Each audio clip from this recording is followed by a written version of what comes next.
arrived at the hotel, the air seemed to hum with a peculiar stillness. Its vintage facade, though charming, carried an inexplicable weight as if steeped in untold stories.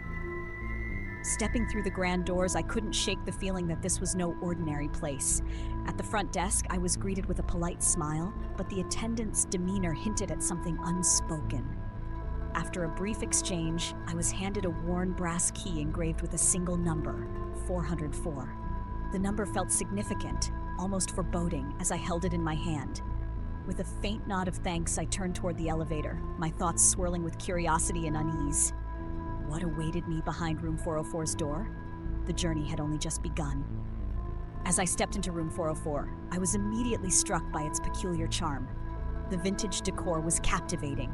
Ornate furnishings, dimly lit sconces, and wallpaper that seemed to whisper tales of the past. Yet, beneath this charm lay an unsettling vibe, a faint sense of unease that I couldn't quite shake off. As I began exploring the room, strange occurrences started to unfold.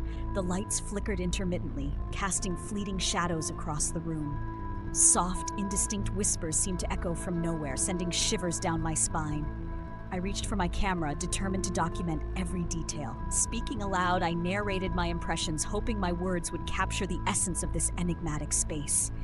Each corner I turned unveiled more mysteries, deepening the room's haunting allure. And yet, amidst the flickering lights and distant murmurs, I felt an irresistible pull, compelling me to uncover what secrets this room might hold. But with every moment, the air grew heavier, and an unspoken question lingered in my mind.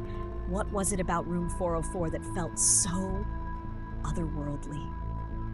As I continued to document my thoughts, I couldn't help but wonder if I was truly alone in this room. Little did I know, my journey into the unknown was only just beginning. I began noticing peculiar things almost immediately. Small items shifting positions, and once a chair sliding slightly across the room while I wasn't looking. It felt as though the room itself was alive.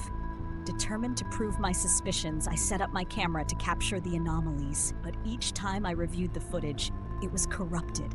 Glitches and distortions replaced the eerie scenes I had witnessed. The more I tried to document, the more elusive these events became.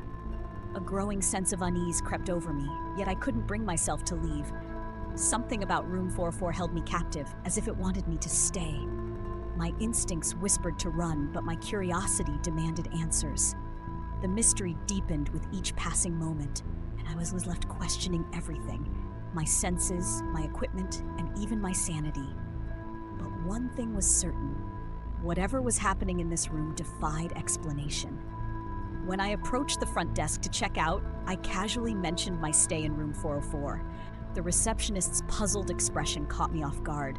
She insisted there was no such room in the hotel. I thought it was a misunderstanding, but when I asked them to check the records, there was no trace of my booking, my stay, or even me. They looked at me like I was imagining things. My insistence only deepened their confusion. I felt a cold wave of unease as I realized there was no way to prove what I had experienced. All the moments I documented in room 404, the vintage decor, the eerie occurrences, suddenly felt like fragments of a dream. The room that had consumed my thoughts for a night had vanished without a trace. As I walked out into the daylight, the weight of the mystery pressed on me. Could it have all been real? Or had I stumbled into something far beyond explanation? One thing was certain: my journey had taken a turn that would haunt me long after I left. As I reviewed my footage, I realized everything from room 404 was gone. It was as if the room never existed. The memories of its vintage decor and the unsettling events that transpired felt vivid, yet intangible. I tried to convince myself it was all a strange dream, but the lingering unease told me otherwise. The whispers I heard, the flickering lights, the feeling of being watched, all vanished into the void, leaving only questions behind. The hotel staff's denial, the absence of any record of my stay, it all pointed to one haunting conclusion: room 404 might have existed only for me. As I end this journey, I'm left grappling with an unresolved mystery that will forever remain etched in my mind. Perhaps some mysteries are meant to stay unsolved, leaving us to ponder their meaning in the shadows of uncertainty.